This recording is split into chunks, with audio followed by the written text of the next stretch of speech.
राजस्थान विधानसभा election का आज चुनावी दिन है और लोग वोट डालने जा रहे हैं। लेकिन राजस्थान विधानसभा का ये इलेक्शन अब तक काफ़ी चर्चाओं में रहा था। नेताओं के तरह तरह के विवादित बयानों को लेकर और तरह तरह के आरोप एक दूसरे पर लगाए जाते रहे। इस इलेक्शन के दौर में अब तक इलेक्शन डिपार्टमेंट को 18,500 से ज़्यादा शिकायत मिल चुकी हैं, जिनमें से 17,000 से ज़्यादा शिकायतों को हल कर दिया गया है। लेकिन अभी बहुत सारी और शिकायतें भी ऐसी हैं जिनका अभी हल कोई नहीं हो पाया है, जिन पर फैसला और सफाई अभी बाकी है। इन विवादित बयानों में मंदिर और मस्जिद से लेकर भारत पाकिस्तान तक शामिल रहा, तो कहीं पत्थर और गोलियां भी इस इलेक्शन में खूब चर्चाओं में रही। खास तौर पर भाजपा के उम्मीदवारोरों की तरफ से ऐसे बयान हर दिन देखे गए थे। राजस्थान की 200 सीटों में से आज 199 सीटों पर वोटिंग की जाएगी, जिसमें 1862 उम्मीदवारों की किस्मत का फैसला किया जाएगा।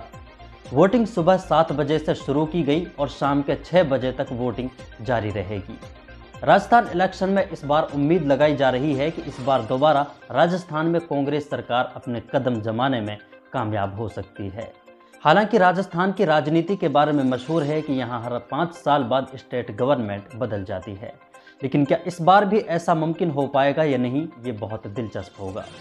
कांग्रेस के लीडर सचिन पायलट ने वोट डालने के बाद मीडिया से बात करते हुए कहा कि पिछले इलेक्शन में हम अपनी सरकार बनाने में कामयाब रहे थे। इस बार हमारे पास इन 5 सालों के दौरान एक प्लेटफॉर्म था, हमने उसे अच्छी तरह सजाया और अपने कामों को अच्छी तरह अंजाम देने की कोशिश की। लोग हमारे कामों से खुश हैं और लोग हर 5 साल बाद सरकार बदलने की परंपरा को तोड़ना चाहते हैं। इसलिए हमारे लिए इस बार आसान है और हमें उम्मीद है कि हमारी पार्टी इस बार दोबारा राजस्थान में सरकार बनाने में कामयाब रहेगी। राजस्थान के मुख्यमंत्री अशोक गहलोत ने मुख्यमंत्री बनने के सवाल पर कहा कि ये पार्टी का काम है और आला कमान ये तय करेगा। जिसे जो जिम्मेदारी सौंपी जाएगी उसे अच्छी तरह निभाया जाएगा। इसके अलावा अशोक गहलोत ने कहा कि हमने इन 5 सालों में जो कार्य किए हैं उससे हमें उम्मीद है कि लोग हमें दोबारा ज़रूर चुनेंगे और राजस्थान में हमारी सरकार ज़रूर बनेगी। इस इलेक्शन के दौर में वोटरों को खरीदने की भी बातें सामने आती रही और कई जगह शराब वगैरह की बोतलें बांटने की भी खबर खूब उजागर हुई है। नेताओं के कार्यकर्ताओं को शराब बांटते हुए और पैसे बांटते हुए देखा गया है। दैनिक भास्कर की एक रिपोर्ट के मुताबिक एक पार्टी के कार्यकर्ता ने अपने वोटरों से शराब बांटते हुए कहा कि तुम्हें तुम्हारे बाप की कसम है, तुम जिसकी दारू पी रहे हो वोट भी उसी को देना। पेट भर के पियो, चाहिए तो और मिल जाएगी, लेकिन वोट अगर दूसरी जगह गया तो तुम्हारी टांगें तोड़ दूंगा। शराब पीने वालों को शराब की बोतलें बांटी गई और शराब ना पीने वालों को 500 रुपये दिए गए हैं। इस तरह की रिपोर्ट अब तक कई सामने आ चुकी हैं। तेलंगाना में भी 30 तारीख को वोट डाले जाएंगे, लेकिन इससे पहले ही एक विधायक को लेकर यहां से एक गंभीर मामला सामने आया है। तेलंगाना के निजामाबाद विधानसभा से एक उम्मीदवार चुनाव लड़ने की तैयारी कर रहा था। उम्मीदवार का नाम कन्हैया था।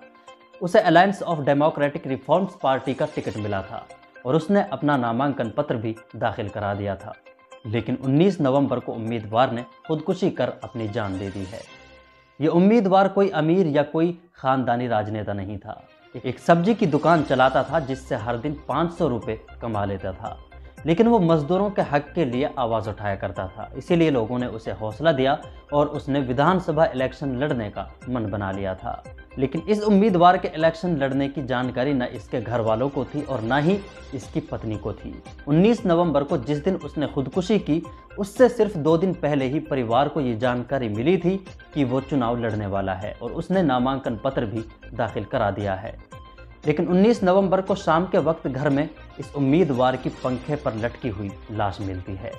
पूरा मामला ये था कि शाम के करीब इस कन्हैया नाम के शख्स के पास व्हाट्सएप पर एक मैसेज आता है, हाय। कन्हैया उसका रिप्लाई करता है और उससे लंबी बातें शुरू हो जाती हैं। जिससे वो व्हाट्सएप पर चैट कर रहा था वो कोई लड़की थी। लड़की ने कन्हैया को ऑनलाइन वीडियो कॉल के जरिए गंदी हरकत के लिए मजबूर किया।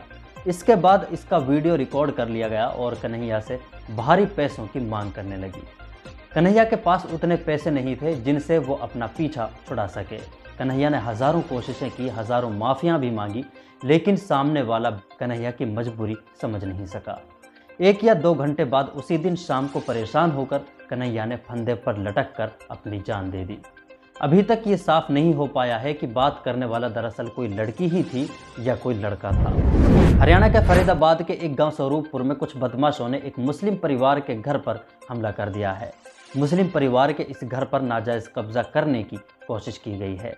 इस घटना का एक वीडियो भी सामने आया है, जिसमें एक परिवार को लाठी और डंडों से कुछ बदमाशों को पीटते हुए देखा जा सकता है।